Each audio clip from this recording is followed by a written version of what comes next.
Mesdames et messieurs, bonsoir et bienvenue sur Sahel TV. Tout de suite, les principaux titres de ce journal. Une épée de Damoclès au-dessus des têtes des militants de l'UPR et la formation politique menace de renvoyer tout adhérent qui se présente candidat hors du parti pour les prochaines élections.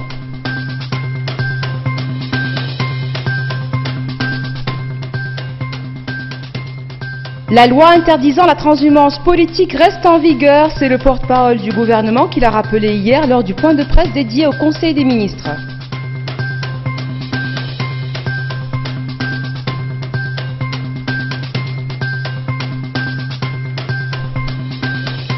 Les commerçants du grand marché de Nouakchott mis en demeure de quitter les lieux, une mesure décriée par les occupants qui y voient qu'une atteinte à la propriété privée.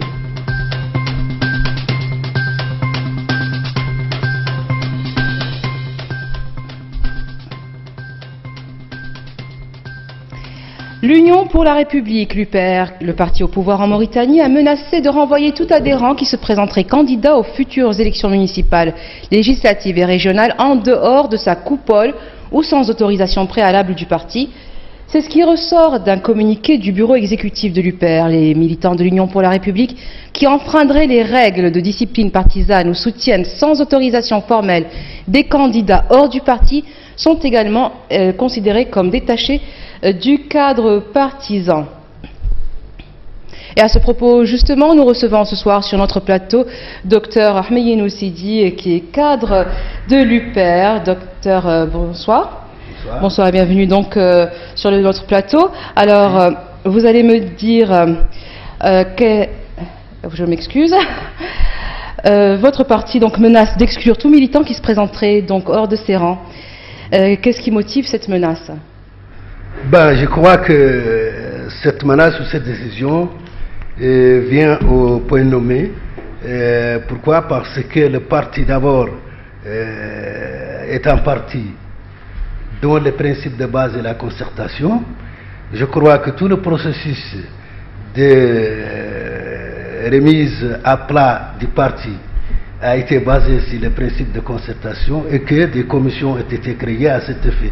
Donc, je crois que toutes les candidatures que le parti avait choisies étaient choisies sur la base de concertation entre la base et le sommet. Donc, toutes les candidatures étaient un choix non pas du parti, mais un choix des militants. Et par conséquent, si le parti a choisi, il faut qu'il y ait de la discipline, que ce soit pour les cadres, que ce soit pour les militants. Et dans la mesure où le parti qui se base, dont le principe de base est la concertation, a choisi les candidats qui ont été identifiés par les militants, je crois que cette mesure vient vraiment concrétiser ce principe de concertation. Donc, s'il y a, je m'excuse du terme, une rébellion, c'est qu'il y a une indiscipline. Et le parti doit vraiment faire en sorte que le principe de concertation qui est à la base de toutes ces candidatures qui ont été choisies soit respecté. Donc tout militant ou tout cadre qui ne respecte pas ces principes, je crois qu'il pose un problème, un point d'interrogation par rapport d'abord à son adhésion à ce parti. Alors justement, à propos de cela, justement, vous dites, vous avez parlé de rébellion, ouais. Mais c'est vrai qu'il y en a qui considèrent que les candidatures qui ont été cooptées par l'UPR ne sont pas consensuelles, non, et que les militants n'ont pas été consultés à la base. Est-ce que vous partagez ce sentiment ou vous réfutez cet argument? Oui, merci madame. Moi je faisais partie de ces Mauritaniens qui ont accompagné tout le processus depuis l'implantation jusqu'aux commissions qui étaient envoyées par le parti pour demander l'avis de la base. Donc toutes les candidatures qui sont parties au niveau, qui sont arrivées au niveau de la commission qui a été désignée par le parti, c'est des candidatures consensuelles au niveau de la base. Maintenant, parfois il y a une diversité. Bon, il y a certains qui disent qu'ils ne sont pas d'accord avec tel ou tel choix et qui présentent des candidatures indépendamment de la structure ou des structures du parti qui ont été mises en place. Mais là, nous sommes quand même plus d'1 million d'adhérents et nous avons donc un nombre de députés limité, un nombre de conseillers limité, municipaux ou régionaux, et tous les Mauritaniens ne peuvent pas être tous choisis. Il y a un choix, et le parti a fait un choix, et le choix a été fait sur la base d'une concertation large avec les populations. Et donc, je crois qu'à ce niveau, il faut du respect quand même. Si on adhère à un parti, si on adhère à ses principes, il faut respecter ses choix. Ces choix, on ne peut pas tous être des députés, tous être des conseillers municipaux, des conseillers régionaux. Et je crois que la décision du parti, vraiment, est une décision sage. Parce que soit on est dans un parti, soit on ne l'est pas. Il y a certains qui, disons, par, je ne sais pas par quel moyen ils trouvent, excusez-moi le terme, mais triche, en disant, bon, le parti nous autorise à aller dans les partis de la majorité. Alors que aucun parti ne peut accepter de diminuer ses chances quand même de réussir. Pour dire aux autres aller dans les partis de la majorité, moi je trouve que... C'est donc faux? Je pense que c'est faux, c'est pas vrai. Et on ne peut pas accepter de diminuer ses chances de réussite en demandant à d'autres qui ne sont pas contents d'aller grossir les rangs des autres partis, même s'ils sont majoritaires, se sont alliés. Je pense que le principe est bon. Donc ceux qui ne veulent pas ou ne respectent pas les choix du parti, doivent être sanctionnés. Effectivement, et justement en revenant à ça aussi, comme votre parti menace d'exclure tout militant qui se présenterait hors de ses rangs, qu'est-ce que vous avez proposé comme mesure? Quelle alternative vous avez proposé à vos militants pour les dissuader de se présenter sous d'autres couleurs? Je crois que le parti a toujours présenté des alternatives. Il y a ceux qui sont choisis, et il faut respecter les choix du parti. Ceux qui ne sont pas choisis, je crois que le parti n'est pas égoïste, et je crois qu'ils auront leur part, et donc ils seront récompensés s'ils reviennent au rang. S'ils reviennent au rang, ils seront récompensés. Les façons sont nombreuses, il y a plusieurs façons d'être récompensés, mais je crois que la première chose d'abord à faire, c'est de respecter les choix du parti. Après, on verra. Ceux qui sont partis, ils peuvent toujours revenir dans les jurons du parti, et le parti trouvera les moyens de les récompenser. Alors, merci donc Dr Hamoine Ould-Sidi pour ces éclaircissements. Je vous rappelle donc que Dr Hamoine Ould-Sidi est un cadre de l'Union pour la République. Merci d'être venu sur ce plateau. Merci. La loi interdisant la transhumance politique s'applique à tous les élus conformément à l'accord politique consécutif au dialogue de 2011. Il demeure donc en vigueur, c'est ce qu'a déclaré le porte-parole du gouvernement lors du point de presse hebdomadaire. Et toujours lors de ce point de presse, un autre sujet, le ministre de la Culture et son homologue de l'énergie et du pétrole ont répondu aux questions des journalistes. Donc nous avons donc ces réponses et le suivi avec Sid Ahmed Beyilatou. Les résultats de la réunion du Conseil des ministres ont été commentés cette semaine par le ministre porte-parole du gouvernement et celui de l'énergie et du pétrole.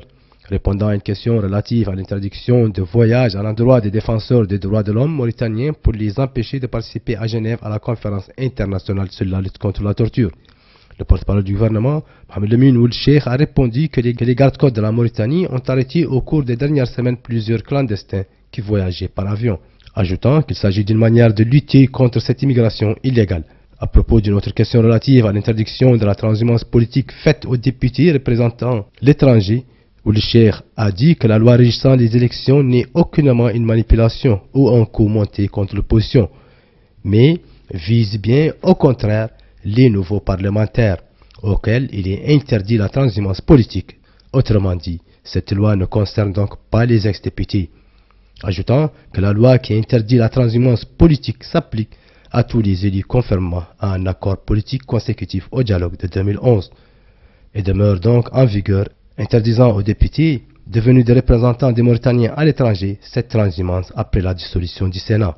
Pour sa part, le ministre de l'Énergie et du Pétrole a précisé dans son commentaire que l'accord de la coopération bilatérale entre la Mauritanie et le Sénégal, signé le 9 février dernier, relatif au champ gazier découvert en 2015 avec des réserves estimées entre 15 et 20 billions de pieds cubes de gaz, indiquant que le plus important point de l'accord est le partage des coûts du champ gazier 50-50 pour chacun des pays, ainsi que des coûts de développement et de la production, et même de la réhabilitation, en plus du plan d'action renouvelés chaque 2 ans afin de favoriser l'émergence de ressources nationales exploitables dans les 2 États et de limiter le recours au personnel étranger.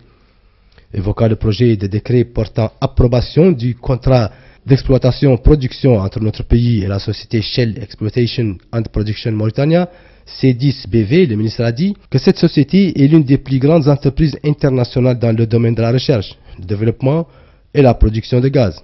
Et son entrée dans le marché mauritanien a représenté un grand événement pour les médias économiques internationaux, indiquant qu'elle opérera côte à côte avec 3 autres gigantesques entreprises, à savoir ExxonMobil, BP et Total. Le nouveau président de la CENI joint l'acte à la parole. Mohamed Valloul Bellal poursuit ses rencontres avec les partis politiques. La dernière en date était hier au siège du RFD avec les partis d'opposition regroupés au sein de l'ancien G8 qui vient de créer une alliance électorale en vue des élections de septembre prochain, une alliance qui ne reconnaît pas pour autant la CENI, où Bellal avait auparavant rencontré le président de l'opposition démocratique ainsi que le Premier ministre. En Mauritanie, le taux de mortalité maternelle a atteint 317 pour 100 000 naissances vivantes.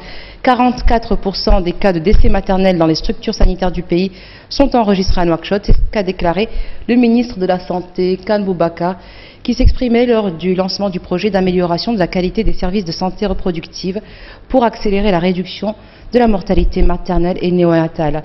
Malgré les grands efforts déployés par le gouvernement dans ce domaine, les indicateurs de la santé de la mère et du nouveau-né demeurent peu satisfaisants. C'est ce qu'a ajouté donc le ministre. Et nous disions donc en titre, les commerçants du marché de la capitale ont reçu hier l'ordre de quitter leur boutique. L'ancien marché sera démoli parce qu'il est jugé dangereux et ne répond plus aux normes de sécurité. Les locataires de l'ancien marché hésitent encore à transférer vers le nouveau marché qui est pourtant flambant neuf. Le prix de location de la boutique est jugé excessif. C'est donc la pomme de discorde. Un reportage de Cérécidibé. Le marché de la capitale ploie sous le poids de son âge. C'est un piège mortel. Il est complètement vétuste et ne répond plus aux normes de sécurité, même les plus élémentaires. Face à cette situation, les autorités ont construit un nouveau marché, un bijou architectural pour offrir un cadre convivial aux commerçants et changer le visage de la capitale Nouakchott.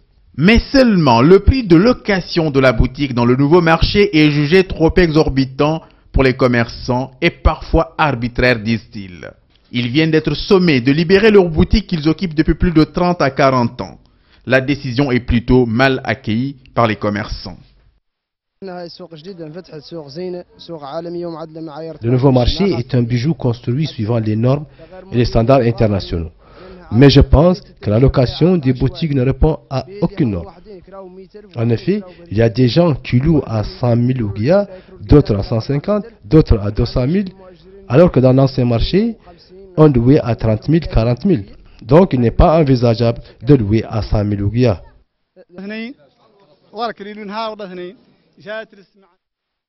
Il y a 1 ou 2 jours, les autorités nous ont demandé de quitter et de libérer les boutiques dans les 8 jours qui suivent. Et à notre surprise, lorsque nous nous sommes rendus au nouveau marché, nous avons trouvé qu'il est loué aux hommes d'affaires. Et du coup, nous les locataires, nous sommes des boucs émissaires. Nous payons les impôts, les taxes et nos employés. C'est donc le compte à rebours qui a commencé depuis hier pour les commerçants du marché de la capitale. En plus des prix de location qu'ils contestent, certains ont sûrement du mal à tourner la page de toute une vie. Mais la force revient à la loi. Et nous nous rendons donc au Sénégal. Le député maire de Dakar, Khalifa Sall, a annoncé à partir de sa cellule de prison sa candidature à la prochaine élection présidentielle de 2019. Je suis candidat à la présidentielle du 24 février 2019 avec la conviction que nous puiserons dans cette épreuve l'énergie pour rassembler les forces vives de la nation, gagner la confiance du peuple et redresser notre cher pays. C'est ce qu'a déclaré donc en substance le maire de Dakar, dont le procès en appel est en cours. Khalifa Sall a été condamné en première instance à 5 ans de prison ferme pour escroquerie aux deniers publics. Il est en prison depuis mars 2017. Et au Mali, les candidats n'ont plus que quelques heures pour convaincre. Ils devront garder le silence jusqu'à la présidentielle de dimanche. Une fin de campagne marquée par une polémique depuis une semaine. celle de la contestation du fichier électoral. Et un récit de Sid Ahmed Beilato. Les électeurs maliens sont appelés aux urnes ce dimanche 29 juillet pour élire le nouveau président dans un contexte de tension sécuritaire. Malgré l'accord de la paix signé en 2015 entre le gouvernement et les Touaregs, les violences djihadistes ont non seulement perduré, mais elles se sont propagées du nord vers le centre du pays, se mêlant à des violences intercommunautaires. Une fin de campagne marquée par une polémique depuis une semaine, celle de la contestation du fichier électoral. Ce jeudi, des émissaires des candidats de l'opposition ont brièvement rencontré le Premier ministre afin de demander que les candidats soient reçus directement. Parmi les sujets sur la table, il y a donc, bien sûr, la contestation du fichier électoral, une demande d'éclaircissement sur les taux de retrait des cartes, qui atteint des records dans des zones où l'insécurité reste forte. Et puis, il y a les pratiques frauduleuses qui se mettraient en place selon l'opposition. On parle notamment d'achat de cartes d'électeurs que les fraudeurs pourraient ensuite utiliser au moyen d'une fausse procuration. À 2 jours du vote maintenant, difficile de savoir de quels recours légaux dispose l'opposition. La vingtaine de partis d'opposition affirment qu'ils ont l'intention de déposer une plainte contre X. Leurs juristes sont en train de plancher sur la question, mais en réalité, c'est une situation un peu inédite. Et hors de l'Afrique, plus précisément au Moyen-Orient, une délégation du bras politique des forces démocratiques syriennes FDS, une coalition arabo-kurde, s'est rendue pour la première fois à Damas pour discuter avec le régime de Bachar el-Assad de la situation dans le nord de la Syrie. Les FDS considèrent la ville de Raqqa, prise en octobre 2017 à l'organisation État islamique, et ils contrôlent plutôt la ville de Raqqa et continuent de combattre les djihadistes de ce groupe dans la province de Deir ez-Zor avec l'appui de la coalition internationale dirigée par Washington. Fin mai 2018, le président Bachar el-Assad a menacé de recourir à la force contre les FDS afin de reprendre les régions qu'elle contrôle, sans exclure toutefois la tenue de négociations. Et peu après, le Conseil démocratique syrien avait indiqué qu'il était prêt à engager des pourparlers sans condition avec le régime. La plus longue éclipse de lune du XXIe siècle sera visible ce soir. Elle durera 1h43. Parallèlement, Mars, qui sera au plus près de la Terre, pourra être observé dans les détails avec un télescope. Le spectacle pourra se découvrir à l'œil nu, sans aucun danger. Jumelles, lunettes et télescopes permettront d'en profiter encore plus. L'éclipse ne sera visible partiellement ou totalement que dans une moitié du monde. Elle pourra être observée depuis l'Afrique, l'Europe, l'Asie, l'Australie. Mais c'est l'Est de l'Afrique, le Moyen-Orient et l'Inde qui seront les mieux lotis pour profiter pleinement du spectacle. Et sport pour terminer, comme chaque année, le tournoi international U20 de Kotif s'annonce. Du 28 juillet au 8 août, 10 sélections de tous les continents se donnent rendez-vous à Valence en Espagne. La Mauritanie, désormais habituée de la compétition, et le Maroc représenteront l'Afrique sur cette 35e édition. Le groupe A renferme la sélection de Murcie, le Venezuela, l'Argentine, l'Inde et la Mauritanie. Dans le groupe B, on regroupe les juniors du club de Valence, la Russie, le Qatar, l'Uruguay et le Maroc. Le match d'ouverture opposera le Qatar à Valence le 28 juillet. Les 2 premiers de chaque groupe se qualifient pour les demi-finales prévues le 6 août. Et voilà, ce sera tout pour aujourd'hui. Voici le rappel des principaux titres de ce journal. Une épée de Damoclès au-dessus des têtes des militants de l'UPR. La formation politique menace de renvoyer tout adhérent qui se présente candidat hors du parti pour les prochaines élections.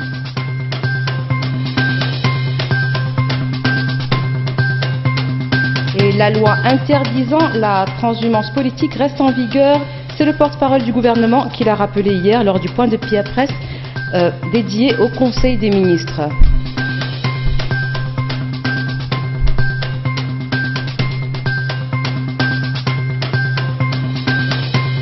Les commerçants du grand marché de Nouakchott mis en demeure de quitter les lieux, une mesure décriée par les occupants qui voient une atteinte à la propriété privée.